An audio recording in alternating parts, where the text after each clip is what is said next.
They had everything. Power, strength, an empire built on blood and moonlight. She had nothing. Invisible, forgotten, a maid no one saw. But the night the twin alphas of the Nightclaw pack caught Solin's scent in the Forbidden Wing, their hunger changed. Their voices trembled as they dropped to their knees before the one woman the world treated as nobody. Please, they begged in unison, just one taste. Two alphas falling to their knees for an invisible maid. A human with a scent that could awaken wolves. A bond that defies every law of the pack. Moonlit soul. Welcome back if you love fated mates, forbidden desire, and twin alphas who would burn the world for one woman. Don't forget to subscribe if you're new here because this story is just beginning. The marble floors of the Nightclaw estate gleamed cold and indifferent beneath Solin's worn boots, a mirror reflecting nothing but emptiness. She was used to the silence, to being unseen. As the human maid in a world ruled by werewolves, she preferred it. Here, hidden in the vast servant quarters of the sprawling mansion that crowned the mountain territory, she was safe. She could not be hurt if she was never noticed. She could not lose what she never had. It was on a night much like this, 3 years into her invisible servitude, that they first truly saw her. A summons to the East Wing so sudden, so unexpected, she thought it must be a mistake. The head housekeeper's voice had been sharp with urgency. The Alpha's private chambers need immediate cleaning. Full moon tonight. They want it done now before they return from the hunt. Heart hammering against her ribs, a bucket of supplies trembling in her grip, Solin had climbed the forbidden marble staircase. The East Wing was myth among the staff, a sanctuary where only the Nightclaw heirs dwelled, where their primal power hung thick in the air like a living thing. Humans did not go there. Humans were not allowed there. The corridor stretched before her like the throat of some great beast, lined with ancient tapestries and burning sconces that cast dancing shadows. She moved quickly, mechanically, desperate to finish and escape before. The doors at the end of the hall burst open. Two massive forms filled the archway, silhouetted against the moonlight streaming through the floor-to-ceiling windows behind them. Twin alphas. Daniel and Henry Nightclaw. Returning early from their hunt. Terror turned her bones to ice. The Nightclaw twins were legends whispered in both reverence and fear, creatures of devastating power and synchronized dominance, heirs to the most formidable pack in the Northern Territories, infamous as much for their brutal efficiency in pack politics as for their insatiable, relentless appetites. To be caught in their private wing was a transgression. To meet their eyes was a death sentence. If they were angry, she would be cast out into the winter night with nowhere to go. If they were hungry, she had heard the rumors of alphas during the full moon. She did not know what they would do. But then something impossible happened. They stopped. Went utterly, unnaturally still. Two predators scenting prey. Henry's head snapped toward her first, his wild silver-streaked hair catching the moonlight, his golden eyes flaring with sudden, fierce light. Daniel followed a heartbeat later, his piercing amber gaze locking onto her with the precision of a blade finding its sheath. They both inhaled deeply simultaneously, their nostrils flaring. The bucket slipped from Solin's nerveless fingers, clattering across the marble with a sound like breaking glass. Who? Daniel's voice was a low rumble vibrating through the floorboards. What is that scent? Henry's words came faster, rougher, edged with something raw and desperate. They moved toward her as one, prowling forward with the fluid grace of apex predators. Solin backed against the wall, her breath coming in shallow gasps. I'm sorry, I was sent to clean, I'll leave, I didn't mean. Don't. The word cracked from both of them in unison, stopping her retreat. Don't move. Henry reached her first. He leaned in, so close his breath stirred the loose strands of hair at her temple and inhaled deeply. A shudder ran through his massive frame. Vanilla and wildflowers, he murmured, his voice thick with wonder. And something else. Something. Right, Daniel finished, stopping on her other side. His hand braced against the wall beside her head, caging her in. You smell like. His eyes closed as if in pain. Like home. Like lightning and life and everything we've been missing. She stared at them, these terrifying, powerful creatures she had spent 3 years avoiding, and saw something that shattered every assumption she'd ever made. Hunger. But not the kind she'd feared. Longing. So visceral it made her chest ache. Daniel's hand moved, not to harm but to hover near her face, trembling with restraint. Who are you? he asked, his voice barely above a whisper now. Sullen, she breathed. I'm nobody. Just a maid. No. Henry's voice was fierce, absolute. His hand joined his brother's, both of them framing her face without quite touching, as if she were something precious and breakable. You're not nobody. You're. They looked at each other, some silent communication passing between them in the way only twins could manage. When they looked back at her, their eyes held the same devastating realization. Ours, they said together. And then as Solon watched in stunned disbelief, both alphas, heirs to an empire, rulers of their domain, slowly, deliberately sank to their knees before her. Daniel reached for her hand first, cradling it in both of his like a sacred offering. Henry mirrored him, taking her other hand. Their heads bowed, two proud wolves in submission to a woman they'd never noticed before this moment. Please, Daniel said, his voice breaking on the word. We're begging you, Henry continued, raw needs stripping away every layer of alpha arrogance. They looked up at her, eyes blazing with gold and amber fire, wolves howling just beneath their skin. Just one taste. One touch. One chance. That was the beginning. They did not leave her alone after that night. The mate bond, they explained, was not something that could be ignored. Their wolves had recognized her scent as their fated one, the soul designed by Luna herself to complete them both. It was rare, they said, voices hushed with awe as they stood in her tiny servant's room the next morning, for a single mate to be chosen for twin alphas. It was unprecedented for that mate to be human. But our wolves don't care about precedent, Henry had said, his feral golden gaze tracking every minute movement she made. They only know you're ours.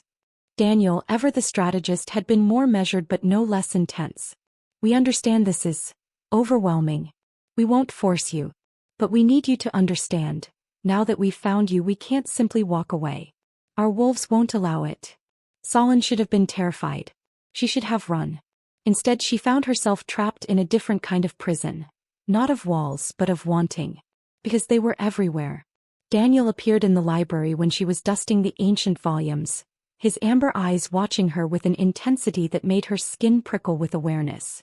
Henry materialized in the kitchens when she was helping with meal preparations, his massive form somehow always close enough that she could feel the heat radiating from him, close enough to breathe in his scent of pine and wild places. They learned her routines with predatory precision. They created opportunities for accidental encounters. A hand brushing hers when reaching for the same doorknob, a moment alone in a hallway when the other servants had been mysteriously reassigned. Days turned into a week of this exquisite torture. The air between the three of them grew thick, charged with electricity and unspoken promises. The other servants noticed. Whispers followed Solon through the corridors. Why are the alphas watching her? What makes her so special? She's just a human maid. But in the twins' eyes she saw a different truth reflected back at her. In their eyes she was everything. You don't understand what you've done to us, Daniel said one evening when he'd cornered her in the estate's vast conservatory. Moonlight streamed through the glass ceiling, painting everything silver and shadow.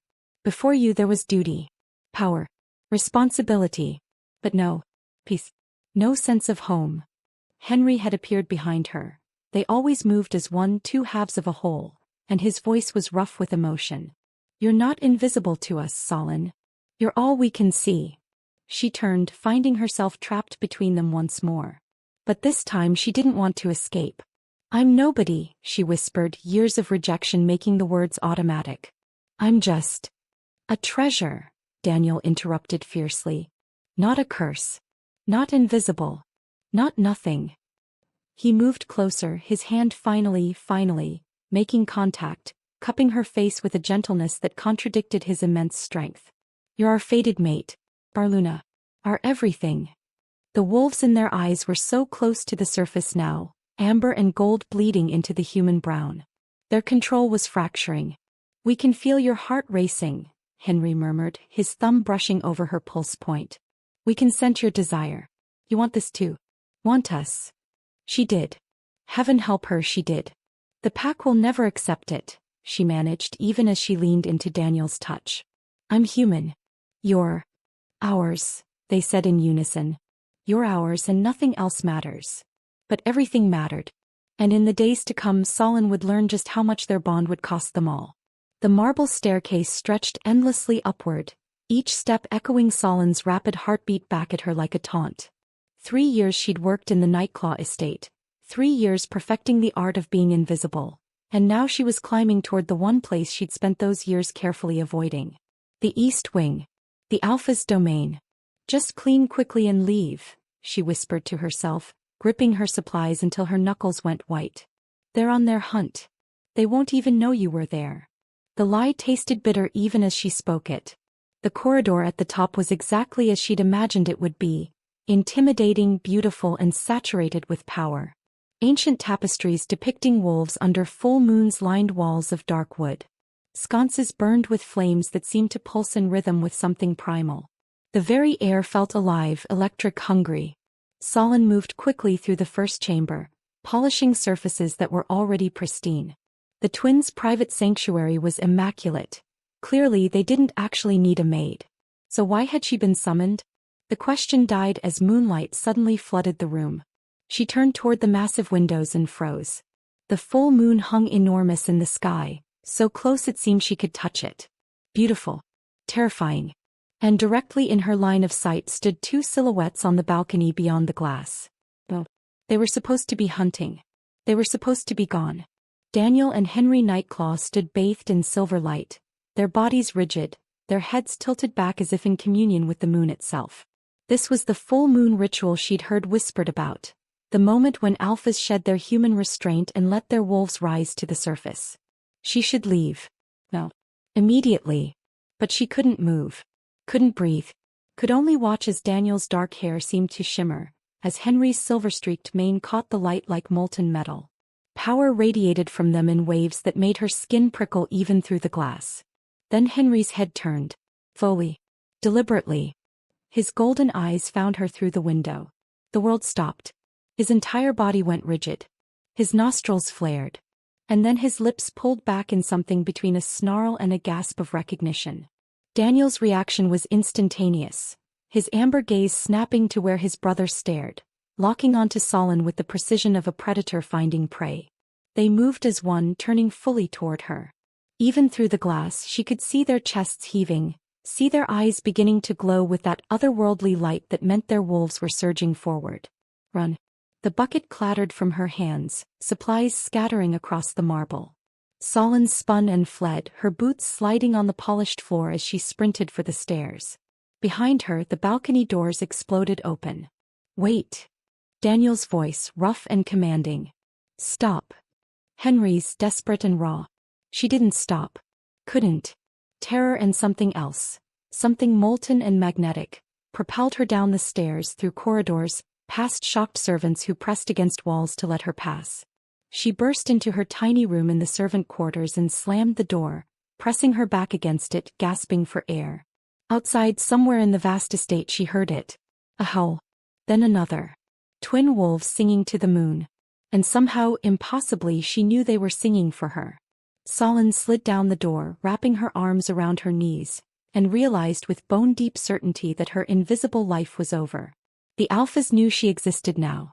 And they would come for her. Solon didn't sleep that night. Every creak of the old servant quarters made her jump, certain 2 massive alphas would come crashing through her door. But dawn arrived quiet and cold, and she forced herself to rise and dress for another day of invisible servitude. Except invisibility was no longer an option. She felt them before she saw them. That electric awareness prickling across her skin as she entered the main kitchen to help with breakfast preparations. The other servants were whispering, casting nervous glances toward the doorway where 2 figures stood watching. Daniel and Henry Nightclaw. In the servants' kitchen. An occurrence so unprecedented that the head cook had gone pale and speechless. Solon kept her head down, focusing on kneading dough with trembling hands.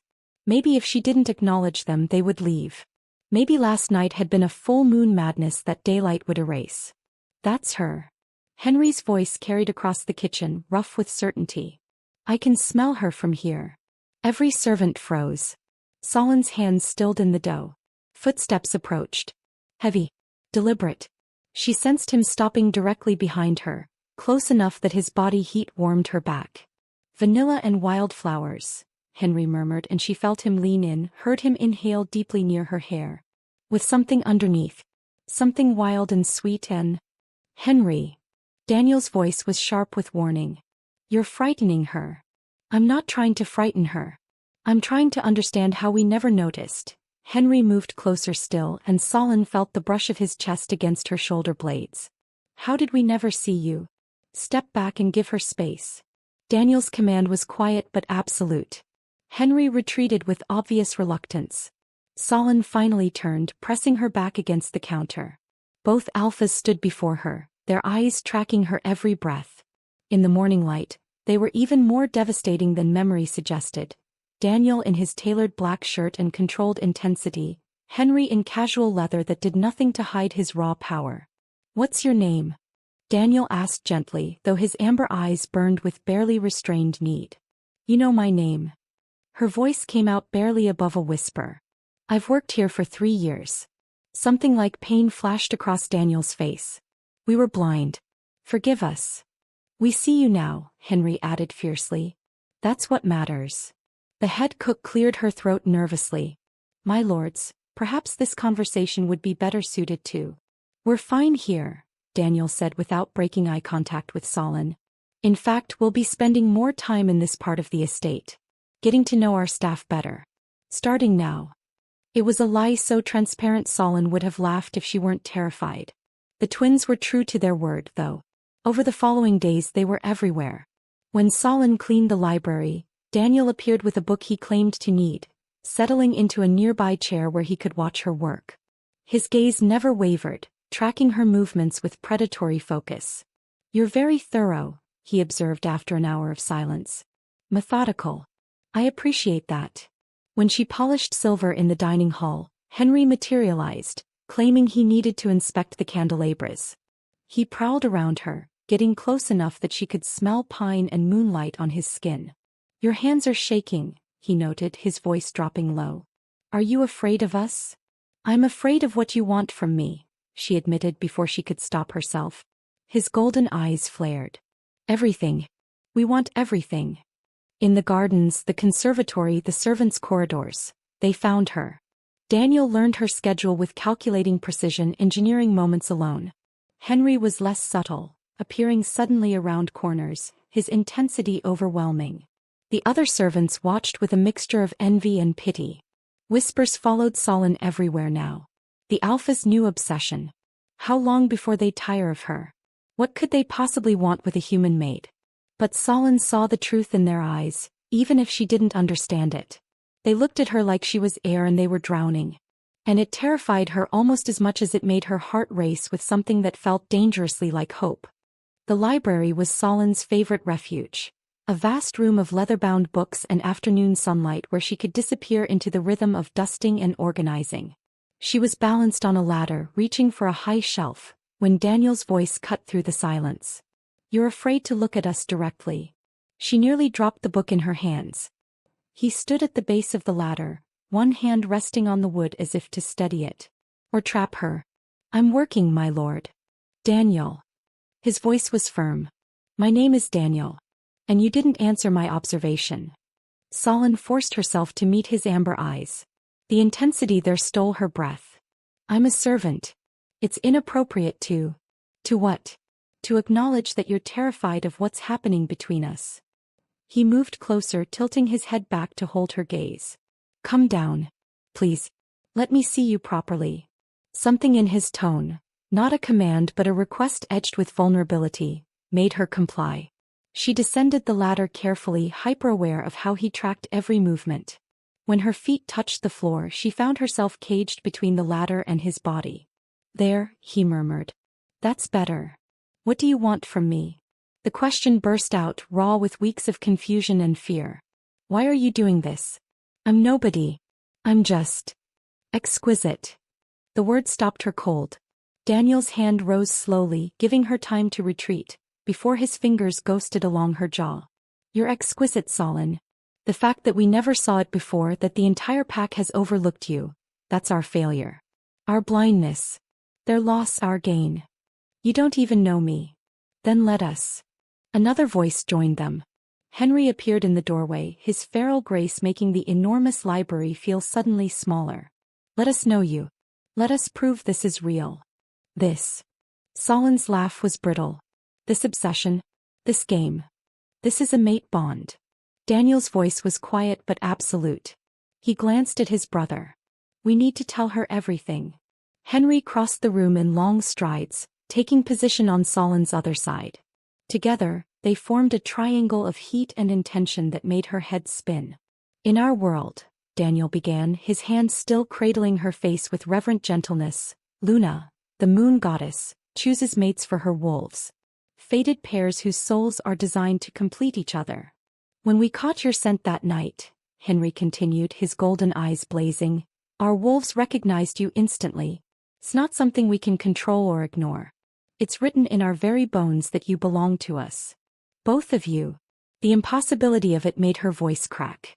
Twin alphas sharing one mate is rare, Daniel admitted. But not unheard of. Our souls are already split between two bodies. Luna chose a mate strong enough to complete us both. I'm not strong. I'm human. Ours. Henry's hand joined his brother's, both of them framing her face now. You're ours, Solon. And we're yours. Whether you accept it or not, the bond exists. We feel it every moment we're near you. The pull. The rightness. The agony, Daniel finished quietly, of not being able to touch you the way we need to. Of watching you flinch away from us like we're monsters. Solon stared between them, these powerful alphas with their devastating honesty, and felt something crack inside her chest. The walls she'd built around her heart, the certainty that she was meant to be alone and unseen, it all began to crumble under the weight of their genuine awe. I don't know how to be what you need, she whispered. You already are. Henry's thumb brushed across her cheekbone, and the tenderness in the gesture made her eyes burn. You just have to let us prove it. The air between them grew thick, charged with possibility and want. Solon's breath came faster, her heart hammering against her ribs. For the first time in 3 years, in her entire life, she felt seen. And it was terrifying and exhilarating and utterly impossible to resist. The garden at dusk was Solon's stolen moment of peace. A hidden grove where roses climbed ancient stone walls and twilight painted everything in shades of purple and gold. She came here when the weight of being seen became too much, when amber and golden eyes following her every movement made her feel like she might shatter. She didn't hear them approach. One moment she was alone, the next Daniel and Henry stood at the grove's entrance, blocking her escape. But it wasn't threat in their postures, it was desperation. We can't do this anymore. Henry's voice was ragged, his control visibly fraying. His hands clenched and unclenched at his sides. Our wolves are going mad. The need to claim you, to mark you, to make you ours. It's worse than any wound we've ever suffered. We're trying to be patient, Daniel added, his usual composure cracked and bleeding. Trying to give you time to adjust. But Solon, every moment without your acceptance is agony. Physical, visceral agony. I don't understand what you want from me. Her voice trembled. Just one taste. Henry took a step forward, then another, until he stood close enough that she could see gold bleeding into the brown of his eyes. One kiss. One touch. Something to ease this bond that's burning us alive from the inside. We're begging you. Daniel's voice broke on the words. And then they did something that shattered every defense Solon had left.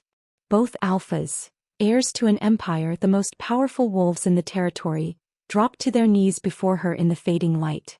Please, they said in unison, their voices merging into one desperate plea. Just one taste of you. Of this connection. We're begging you, little mate. Daniel's hands hovered near her hips, trembling with restraint. Henry's reached for her face but stopped inches away, waiting for permission. Two predators reduced to supplicants, and the raw vulnerability in their eyes destroyed her. I don't know how, Solon whispered. I've never. We'll show you. Daniel's promise was reverent. We'll teach you. Just say yes. Yes. The word barely left her lips before Henry surged upward, his mouth capturing hers with desperate hunger. The kiss was fire and lightning, awakening needs Solon didn't know existed in her body. She gasped against his lips and he deepened the kiss, his tongue sliding against hers in a dance that made her knees buckle. Daniel caught her from behind, his lips finding the curve of her neck. So sweet, he murmured against her skin. Even better than we imagined. They moved as one, guiding her deeper into the grove where the roses grew thick and wild, where shadows hid them from the world. Henry's kiss turned savage, claiming, while Daniel's hands mapped her body through her simple dress with aching tenderness. Need to mark you, Henry growled against her mouth. Need everyone to know you're ours. Our mate, Daniel agreed, his teeth grazing her throat. Our Luna. Our everything.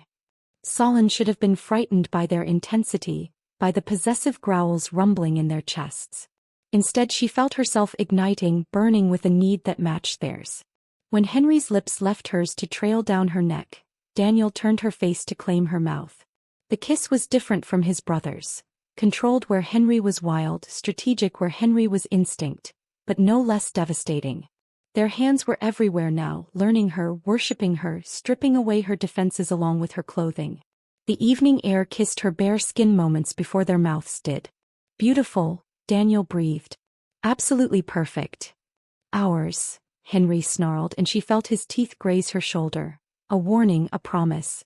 When they finally claimed her fully in that hidden grove, Solon shattered. Not just her body, but every belief she'd held about being invisible, about being nobody. In their arms, beneath their worshipful touches and desperate kisses, she became everything. And when their teeth found her skin in twin marks of possession, sealing the mate bond with moon-blessed permanence, Solon knew there was no going back. He belonged to them. And they belonged to her. The afterglow was broken by footsteps crunching on gravel. My lords, Beta Marcus's voice cut off sharply as he rounded the rose-covered wall and froze at the sight before him. Solon's face burned as she pressed closer to Daniel, acutely aware of her disheveled state, of the fresh marks blazing on her neck and shoulder, of how thoroughly claimed she must look. Henry moved to shield her from view, a low warning growl rumbling in his chest. Marcus recovered quickly, his weathered face shifting from shock to grim pragmatism. Well, that explains the howling last night. He turned his back, giving them privacy. You should know the pack elders are already whispering. They felt the bond snap into place. Lady Morwenna is demanding an audience. Let her demand. Henry's voice was pure alpha command as he helped Solon to her feet, his hands gentle despite the steel in his tone. We're not hiding this. The pack court will lose their minds, Marcus warned. A human mate. Is our mate, Daniel interrupted, his arm wrapping possessively around Solon's waist. Chosen by Luna herself. Anyone who questions that questions the moon goddess's will. Marcus finally turned back, his sharp eyes assessing the marks on Solon's skin, the way both alphas held her between them like something precious and irreplaceable. Then you'd better prepare for war. Because that's what this will be. We've been preparing for war our entire lives, Henry said. This time we actually have something worth fighting for. Within the hour, Solon found herself swept into the twins' private quarters. A massive suite that took up the entire top floor of the east wing. Floor-to-ceiling windows overlooked the territory, plush furniture invited comfort, and an enormous bed dominated one wall. Their bed. Now hers too. This is your home now, Daniel said softly, watching her take it all in. Our sanctuary. Where nothing and no one can touch you. We announce the mating tomorrow, Henry added, his hand finding hers. Publicly. Officially. No shame, no hesitation. Solon's throat tightened. They'll hate me. They'll respect you, Daniel corrected. Because we'll make them. The next morning arrived too quickly. Solon stood between the twins in the grand hall, facing row upon row of assembled pack members. Wolves of every rank filled the space. Warriors, nobles, servants, all staring at the human maid who'd somehow captured their alpha's devotion. Daniel's voice rang clear and commanding. By Luna's blessing and our wolves' recognition, we claim Solon Emberwhisper as our fated mate and future Luna of the Nightclaw pack. The silence that followed was deafening. Then Lady Morwenna rose from her seat among the elders, her elegant face twisted with barely contained fury. She was beautiful in the way poisonous flowers were beautiful, all sharp edges and lethal grace. This is an abomination. Her voice cut through the hall like a blade. A human, as Luna, you would dilute our sacred bloodline with weak mortal blood. Careful, Morwenna. Henry's warning was soft, dangerous. You're speaking about our mate. I'm speaking about the integrity of this pack. She addressed the assembled wolves now, ignoring the twins' combined glare. For centuries we've maintained our strength through pure bloodlines. And now our heirs would throw that away for what? Servant? A human servant. For our fated mate, Daniel said coldly. Chosen by the goddess herself. Or do you question Luna's wisdom? The trap in his words was elegant. To challenge the mating was to challenge divine will. Morwenna's smile was venomous. I question nothing about Luna's wisdom. But I question whether a human can survive what's required of a Luna. Whether she can give us heirs worthy of the Nightclaw name. Whether she deserves the honor you're bestowing upon her. The words hit like physical blows. Solon felt the weight of hundreds of eyes judging her, finding her wanting. But then Daniel's hand tightened on hers. Henry's arm came around her shoulders. She is ours, they said in unison, their alpha power rolling through the hall in waves. And anyone who harms or disrespects our mate will answer to us. This is not a debate. This is a declaration. The message was clear. Challenge the mating and face the wrath of twin alphas. But as Morwenna's cold smile widened, Solon knew this was only the beginning. Living in the Alpha Suite was like being displayed in a gilded cage. Every time Solon walked the corridors, no longer as a servant but as the twins' claimed mate, hostile eyes tracked her movement. Whispers followed like poison in her wake. Human pretender. Gold digger. How long before they tire of her? The first formal pack gathering arrived too soon. Daniel and Henry flanked her as they entered the great hall, their hands possessively at her back and waist, making their claim unmistakable. The assembled wolves went silent. Solon had attended these gatherings before, but only to serve drinks and clear plates, invisible in her maid's uniform. Now she sat at the head table, dressed in a gown the twins had insisted upon, marked and mated and utterly exposed. Lady Morwenna wasted no time.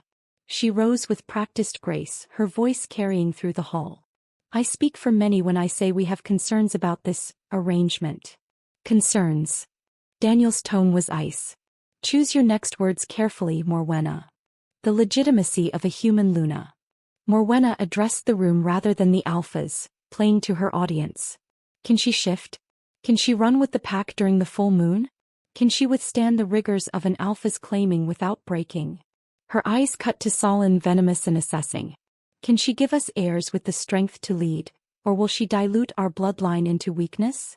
Mutters of agreement rippled through the traditionalist faction. Solon felt her face burn, felt the weight of judgment crushing down on her. This mating should be dissolved, Morwenna continued. For the good of the pack.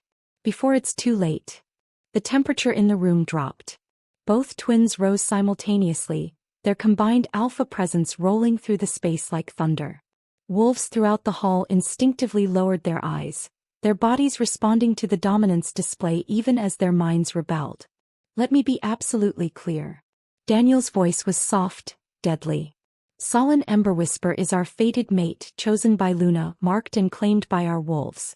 She is your future Luna, and she will be accorded the respect that position demands.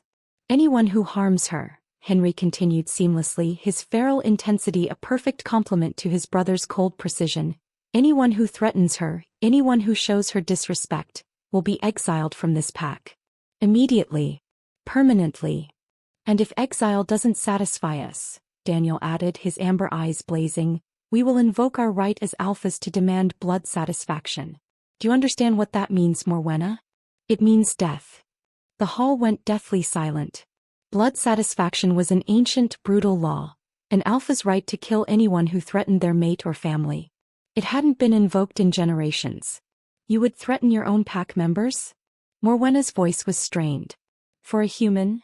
We would destroy anyone who touches what's ours, Henry snarled, his wolf so close to the surface his eyes glowed pure gold. Human or not, she is our mate. Bar Luna. Bar everything. And we will burn this entire territory to ash before we let anyone take her from us. Daniel's hand found Solon's, lifting it to display the mate mark on her wrist. Luna herself chose this bond. Question it and you question divine will. Challenge our mate and you challenge us. Choose your path wisely. The dominance display was complete, absolute. Throughout the hall, wolves lowered their heads in submission.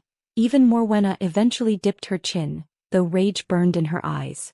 But Solon knew what the twins couldn't see from their position of power. The submitted wolves' faces weren't filled with acceptance.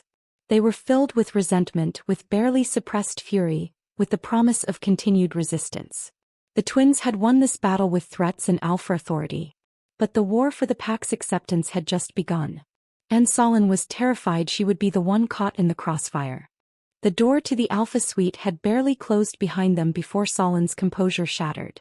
3 weeks of hostile stares, whispered insults, and thinly veiled threats finally broke through her defenses. She collapsed onto the plush sofa, her body shaking with suppressed sobs. "I can't do this," she gasped. "I can't be what you need. I'm not strong enough.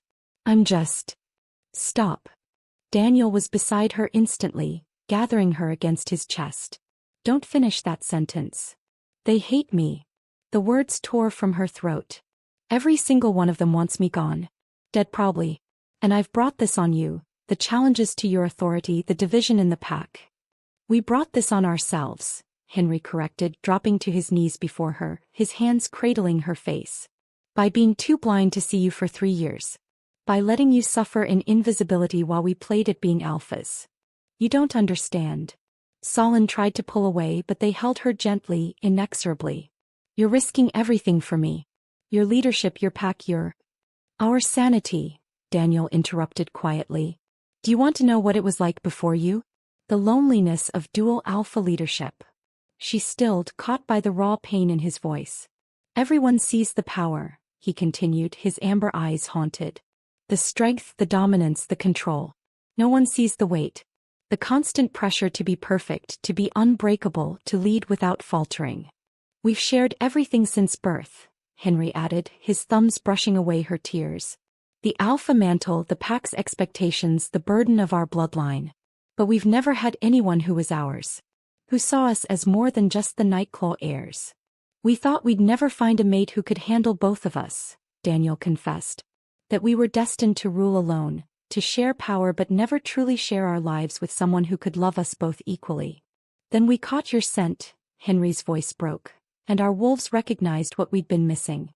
Not just a mate, but our mate. The one soul designed to complete us both. To be our anchor when the weight becomes too much." "But I'm bringing you nothing but trouble," Solon whispered. "You're bringing us home," Daniel said fiercely.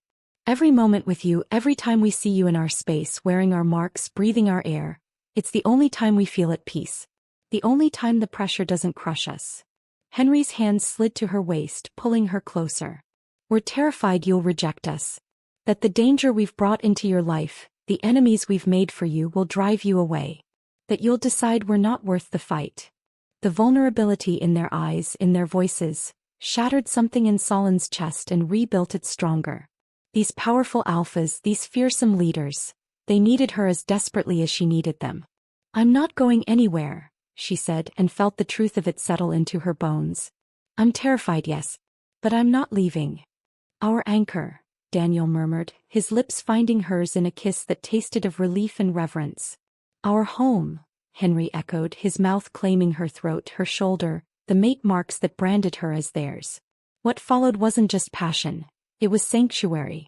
Their hands worshipped rather than claimed. Their kisses soothed rather than consumed. And when they joined together in the massive bed that had become their shared refuge, Solon felt the shift inside herself. She wasn't their victim. She wasn't their burden. She was their equal. Their partner. Their Luna. And together they would face whatever war came next. The challenge came at dawn, delivered with ancient ceremony that made Solon's blood run cold. Garrett Thornfong strode into the great hall flanked by a dozen warriors, his massive frame radiating barely contained aggression. He was formidable, all muscle and scars and predatory confidence, a wolf who'd built his reputation on brutality in battle. "I invoke the right of challenge," he announced, his voice carrying through the assembled pack. "Daniel and Henry Nightclaw have proven themselves unfit to lead through their choice of mate. A human Luna is an abomination against our sacred traditions, a weakness that will destroy this pack from within." Lady Morwenna rose from her seat, her support obvious.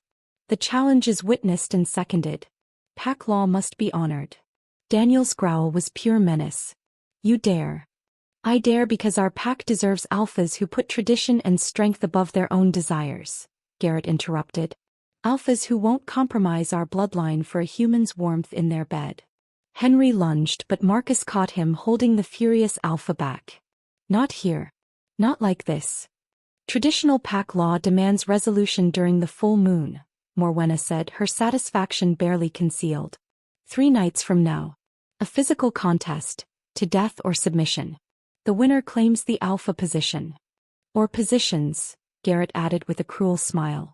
Though I doubt both of you will survive long enough to submit. The next 3 days were torture. Daniel and Henry trained relentlessly, their wolves close to the surface, their bodies preparing for a battle that could end in their deaths. They tried to keep Solon away from the preparations, to shield her from the violence to come. She refused.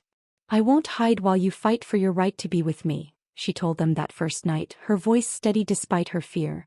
I need to understand what's happening. I need to be able to help. You can't help in a dominance fight, Henry said gently. It's wolf against wolf, primal law. Humans can't. I can learn pack politics. I can understand what drives this resistance. I can be stronger than the helpless mate they expect me to be. Daniel studied her for a long moment, then nodded slowly. Marcus. Train her. The beta was surprised but compliant. Over the next days he taught Solon the intricate dynamics of pack hierarchy, the alliances and grudges that shaped Nightclaw politics, the history of challenges and the brutal reality of what awaited the twins. Garrett is vicious, Marcus warned as they watched the twins spar in the training yard. He's wanted the alpha position for years. Lady Morwenna has been grooming him, waiting for an opportunity like this. Can they beat him? Solon's voice was small. Together? Absolutely. But Morwenna will argue that twin alphas fighting one challenger is unfair. She'll try to separate them, make each fight alone. His expression was grim. Divided, they're vulnerable. Solon watched her mates move in perfect synchronization, their bond evident in every coordinated strike. They're stronger together. Everyone can see that. Everyone can see it, Marcus agreed. The question is whether pack law will allow it. That night, Solon lay between the twins in their sanctuary, feeling the tension coiled in their bodies, the fear they tried to hide. She traced the mate marks on their skin, her marks, her claim on them as much as theirs on her. Whatever happens, she whispered into the darkness, we face it together. No more shielding me. No more trying to protect me from reality. I'm your mate, your Luna. That means I stand with you even in this. Daniel's hand found hers in the dark. Even if it terrifies you? Especially then. Henry's arms tightened around her. Our anchor. Our home. Our everything. The full moon rose in 3 nights. And with it, their fate would be decided in blood and dominance. Solon just prayed they'd all survive to see the dawn. The nausea hit Solon on the morning before the challenge, so sudden and violent she barely made it to the bathroom. When it happened again the next hour and the next, a terrible, wonderful suspicion took root. The pack healer, one of the few wolves who'd shown Solon grudging respect, confirmed it with a simple examination and a look of pure astonishment. You're pregnant, she breathed. But that's, human-wolf pairings rarely conceive, and when they do it takes years of trying. You've only been mated for, she paused, her hands moving over Solon's abdomen with practiced precision. Her eyes widened. Luna's mercy. There are 2 heartbeats. Twin pups. The world tilted. Solon gripped the examination table, her mind reeling. That's impossible. It's unprecedented, the healer corrected. A miracle really. Twin alphas conceiving twin heirs with a human mate. She shook her head in wonder. Luna herself must have blessed this bond. Solon found Daniel and Henry in the training yard, their bodies gleaming with sweat as they prepared for tomorrow's battle. The moment they saw her face, they abandoned their practice, closing ranks around her. What's wrong? Henry demanded, his hands framing her face. Are you hurt? I'm pregnant. The words tumbled out. With twins. Our twins. The silence stretched for 3 heartbeats. Then Daniel's knees buckled and he sank to the ground, pulling her with him. Henry followed, both alphas kneeling in the dirt, their hands trembling as they touched her still flat stomach with reverent awe. Our pups, Daniel whispered, his voice breaking. Our heirs. Our family. We're going to be fathers, Henry said, wonder and fierce protectiveness warring in his expression. We have to win tomorrow. You have to. For them. We will, Daniel vowed, his hand covering Solon's over her belly. Nothing will keep us from our family. Nothing. But the joy was short-lived. Marcus insisted the pregnancy couldn't be kept secret. Pack law required disclosure of potential heirs, especially before a challenge that could reshape the pack's leadership. The announcement that evening ignited an inferno. Lady Morwenna's face went white with rage, then red. Half-human heirs? This is worse than we feared. You would see mongrels inherit the Nightclaw legacy? Pups without the strength to shift, without the power to lead. They are our heirs, Daniel said, his voice deadly calm despite the fury burning in his eyes. Blessed by Luna, carried by our fated mate. They will be loved, protected, and raised to lead this pack with strength and honor. They will be weak. Garrett Thornfong roared his support of Morwenna's position. This pregnancy proves you're unfit to lead. You've corrupted our bloodline for your own selfish desires. The pack court erupted into chaos. Traditionalists screaming their outrage, progressives defending the twins, the entire hall devolving into barely contained violence. Through it all, Solon stood frozen between her mates, feeling the weight of hundreds of eyes judging not just her, but the innocent lives growing inside her. Then something shifted inside her. A fierce, primal protectiveness that burned away her fear and uncertainty. These were her pups. Her family. Her birthright to protect. She stepped forward, silencing the crowd with the unexpected boldness of her movement. You want to talk about corruption? Her voice rang clear through the hall. The only corruption I see is the hatred in your hearts. These pups are innocent. They're loved. They are blessed by your own goddess. And I will not hide them or apologize for their existence. She placed her hand over her belly, a gesture both protective and defiant. Daniel and Henry moved to flank her, their hands joining hers. This challenge is no longer about tradition or leadership, Solon continued, meeting Morwenna's venomous glare without flinching. It's about whether love and fate matter more than prejudice and fear. It's about the future you choose, one of rigid tradition that destroys blessed bonds, or one that embraces the strength that comes from unity, even when it looks different than expected. Tomorrow my mates fight for our right to exist as a family. And I promise you this, whether you accept us or not, we will fight. For our bond. For our pups. For our future. The hall went deathly silent. Then Garrett's cruel laugh cut through the tension. Brave words for a human who'll watch her mates die tomorrow. We'll see who dies, Henry snarled. As the court dissolved into preparations for the challenge, Solon stood between her alphas, her hand still pressed to her belly where their future grew. The real war had just begun. And she would see it through to the end, for her mates, for her pups, for the family Luna herself had chosen to create. No matter the cost.